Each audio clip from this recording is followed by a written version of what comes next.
Can we do it again?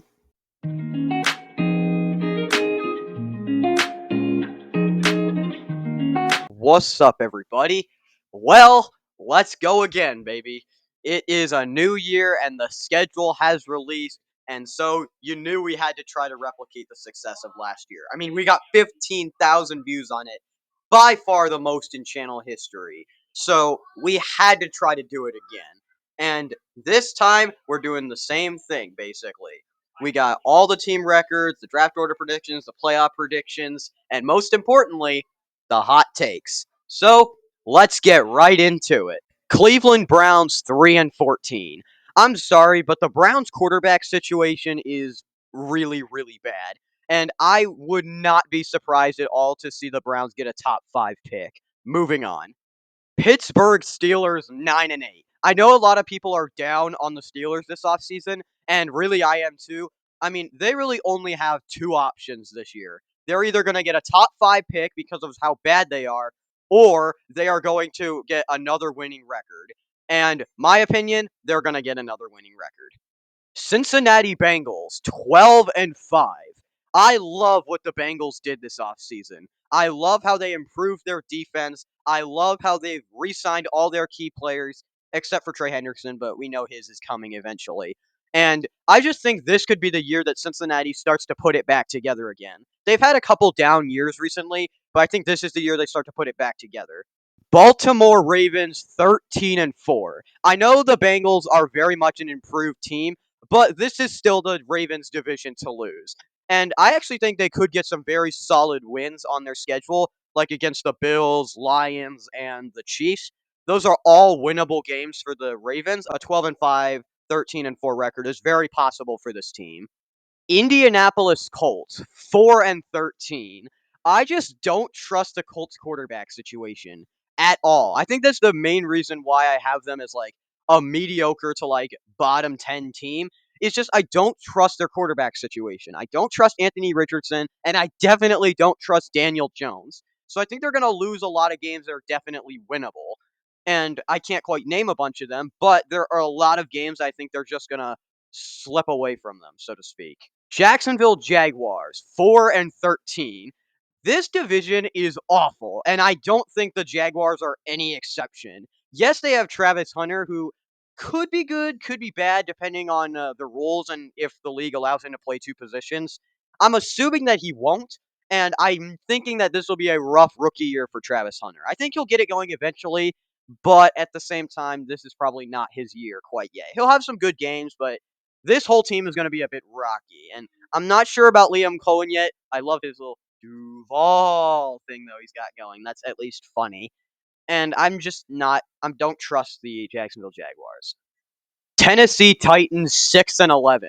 I think the Titans will start to show improvement under Cam Ward. I think they will get some upsets over the course of the year against some like more mediocre teams down the road in the season. But this is still a young and learning team, and this is definitely not a playoff contender. Cam Ward, I think, will be a little up and down over his rookie year, but he'll be mostly okay. Houston Texans 14-3. Because their division is so awful, the Texans are going to rack up wins like it's nothing. And I also think that they could get some quality wins outside of just playing their division. Like, yeah, they'll lose some good games like against the Chiefs and the Ravens, but I do think they could beat a team like Buffalo if they can get something going like they did last year against Buffalo. And I think that there's a good shot that Houston could be playing for the second or first seed by the time Week 18 rolls around. New England Patriots 5-12. Okay, it's better than the 1-16 record I gave you guys last year. All right, but I think for this Patriots team, if Drake May can continue to show improvement and the offensive line can also get better and show some promise, then this season could be considered a win for the Patriots. But I could see why some Patriots fans could be mad at this record. New York Jets 5-12. I like what the Jets are doing, but they're going to need a year to build up their foundation before they can really take off. And I think this year is the bridge year between 2024 and 2026. Next year, they can start to get going a little more. This is the gap year where they try to build the foundation. Miami Dolphins 6-11. I mean, for the Dolphins, it just looks like everything is falling apart. Tyreek wants out, Jalen Ramsey wants out, and it doesn't look like things are getting better in Miami. It looks like Mike McDaniel is going to be playing for his job in 2025. And I'm talking to you, Miami Dolphins regime. You're probably going to lose your job. Buffalo Bills 13 and 4. And as for the Bills, they take advantage of a easy division, just like the Texans do. I think for the Bills, they're going to be really good to start the year and lose a couple more games toward the end of the year, but still win their division pretty confidently. And yeah, there's really not much else to say. We know what the Bills are capable of. They just need to deliver in the postseason. Denver Broncos 6 and 11. Hold up before you raise your pitchforks because I know this is a hot take. I am not saying the Broncos are a bad team. As I said in my power rankings, I think they are a really good team. I just think that this is one of the best divisions in football, and somebody has to get the short end of the stick. And I think in this case, it has to be Denver.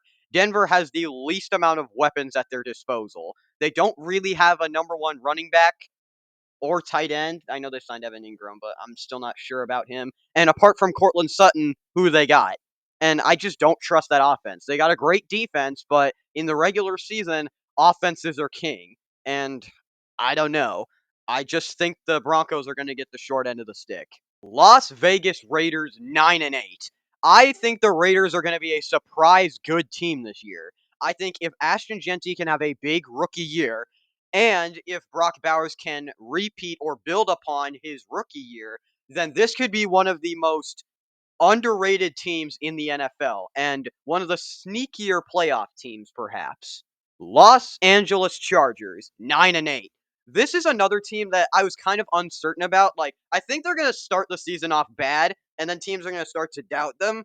But once they get it going, they can swoop back in and run the table. That's my prediction for the Chargers. And then finally, Kansas City Chiefs, 15 and 2.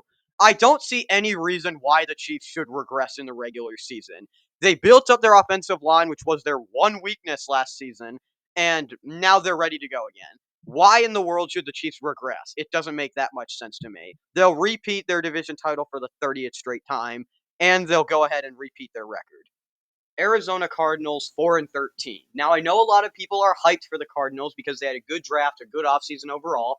But the reason I have them at a low record, apart from their schedule being bad, because that's just a lame excuse, is I think this team could actually have a lot of injuries. Kyler Murray, for example, has had some injuries in the past. And I think this team, if it gets really injured, could have some really, really bad year. I think if Kyler Murray gets injured, then they could definitely fall apart as a team. Seattle Seahawks 9 and 8. I like what the Seahawks are doing. I just think they need a year for Sam Darnold to get to know the offense a little better. And I'm not entirely sure why they let both DK Metcalf and Tyler Lockett leave because it would have been nice if they could have Sam Darnold get to throw it to DK Metcalf and Tyler Lockett as well as Jackson Smith and Jigba. But they're going to figure it out, I guess. Los Angeles Rams 9 and 8. Again, the Rams, they do this every year and I think they'll do it again. They're going to start slow. They're going to start 4 and 7 in my prediction and then win 5 of their last 6 games in order to finish 9 and 8. They're not going to make the postseason, but come on, they're going to run the table. And finally, my division winner is the San Francisco 49ers at 10 and 7. This is a hot take, I get it. But if Christian McCaffrey can stay healthy, then this team could actually make a run for the division title. Just stick with me here. They re-signed Brock Purdy for a reason. This is still a talented team. They're not going to go to the Super Bowl, but this is still a talented football team. New York Giants 4 and 13. I am not feeling too excited about the Giants this season. Let's just say I'm not confident in their QB situation. They're in a very similar boat to the Browns, but I think they're better than the Browns. So I think that there's a good chance that the Giants win at most 4 games, if not less. Dallas Cowboys 6 and 11. I heard a Dallas Cowboys fan say that they could go 12 and 5. I highly disagree. This is not a 12 and 5 schedule they're facing. This is a 7 and 10 at best record. And I think the Cowboys, they've got some good pieces in place, but even when they had everybody healthy last year, they were still a very mediocre at best team. And I don't think that'll change this year. They didn't really improve the roster that much, apart from getting George Pickens. Washington Commanders 9-8. Now I know a lot of people think the Commanders are going to be like the team that jumps to elite this year, and I could see that, but I think their schedule will stop them from doing so. They've got too many difficult games on that schedule. They have to face the Eagles twice. They also have to face the Lions and a bunch of other good teams on that schedule. I just don't see the Commanders making that jump this year. Maybe when their schedule gets a little bit easier. Philadelphia Eagles 14-3. I mean, you knew we were going to predict the Eagles to win the division again. Like, I don't think that the Commanders even have a shot of stopping them. We all know that the Commanders are going to win this division. It's pretty simple at this point. New Orleans Saints 3-14. In my opinion, the Saints just need to tank. They haven't done that in forever, and this is the perfect opportunity for them to go and tank for Archie Manning, the grandson of their old quarterback Arch Manning. It's just a perfect match. Atlanta Falcons 9-8. This is the year that Atlanta makes the jump from mediocre team to playoff contender by getting their first winning record since 2017. And the next thing they need to do is actually get into the playoffs. Tampa Bay Buccaneers 9-8. For the Buccaneers, I think this is the year that they finally start to lose their grasp on the NFC South, mostly because their team is starting to age a little bit. But that doesn't mean they're a bad team. They're just going to slightly regress a little bit as another team starts to take their spot. Carolina Panthers 9-8.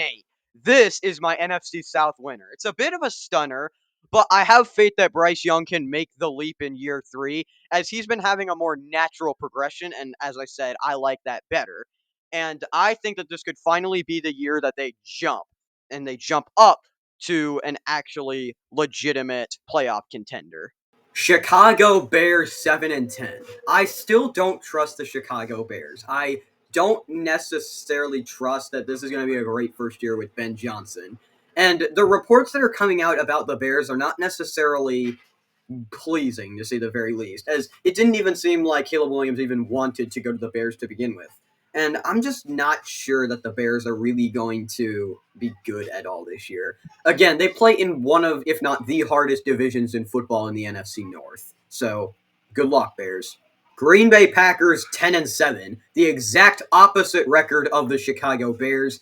The Packers, I think, are not going to be that much better than last year, although they will look for a little while like they will be. I have them starting like 8-1 and then finishing 10-7. So take that as you will, Packers fans. But I don't know. Totally not biased. Minnesota Vikings 11-6. I know I wasn't so high on JJ McCarthy a couple years ago, but I'm starting to like JJ the longer his tenure as a Viking has gone on. And I think he could actually have a really good first year with the Vikings if everything goes according to plan. Detroit Lions 14-3. I've already discussed my predictions in another video, and you can go check that out on my channel. For those of you who are interested, this is my draft order prediction. Let's speedrun my predictions. Coach of the Year, Dave Canales. Defensive Rookie of the Year, Shamar Stewart. Offensive Rookie of the Year, Ashton Genty. Offensive Player of the Year, Jahmyr Gibbs. Defensive Player of the Year, Aiden Hutchinson. Definitely not biased there. Comeback Player of the Year, Christian McCaffrey. And MVP, CJ Stroud. This is my playoff prediction. And of course, I will show you what my predictions are for the playoffs. Texans versus Raiders. The Texans should win this game pretty easily, all things said and done. They have CJ Stroud at quarterback, and the Raiders kind of limp into the playoffs in my predictions. Ravens versus Chargers. Come on, the Ravens are the much, much better team. It's a fun storyline with the Harbaugh brothers facing off in the playoffs, but come on, the Ravens are going to win this game. Buffalo Bills versus Cincinnati Bengals. I think in this one, the Bills get revenge for a couple of years ago. They move on. Detroit Lions versus Washington Commanders. Come on, I'm a Lions fan. You think I'm going to predict anybody else but Detroit? But in all fairness, I think the Lions will come into that game more motivated than the Commanders will. And it also feels like the Commanders just won't be as good in this game.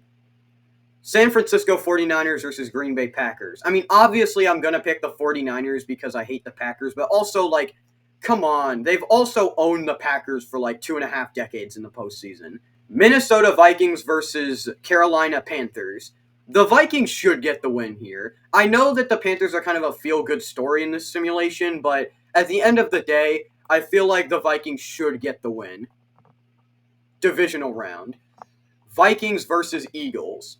Honestly, the Eagles should have no problem dealing with J.J. McCarthy and the Vikings offense. They move on. 49ers versus Lions. Come on, I'm going to pick the Lions. We get over our playoff demons and beat the 49ers and Commanders. Great story, right? Definitely not Buffalo Bills versus Kansas City Chiefs. In this matchup, I think that the Chiefs are finally going to lose to Buffalo. Come on, Bills, you can do it this time. Baltimore Ravens versus Houston Texans. Come on, the Ravens are just the better team. They're going to get it done. AFC Championship game. Buffalo Bills versus Baltimore Ravens. Realistically, the Bills are going to get it done. They beat them last year. They can do it again. NFC Championship game. Philadelphia Eagles versus Detroit Lions. I'm going with the Detroit Lions. Like, is there really any surprise here? I think they will lose a regular season game against the Eagles, but I think that will make the Lions even more motivated for this game where they get their revenge. Super Bowl 60, Buffalo Bills versus Detroit Lions. You heard it first. And my champion, come on, you already know it's the Detroit Lions. But thank you for watching. I hope you enjoyed this video, and if we can somehow replicate the success of last year's prediction video, I will do or react to whatever the top comment of this video is. And there's not really much else to say. Jesus loves you, and with that, peace!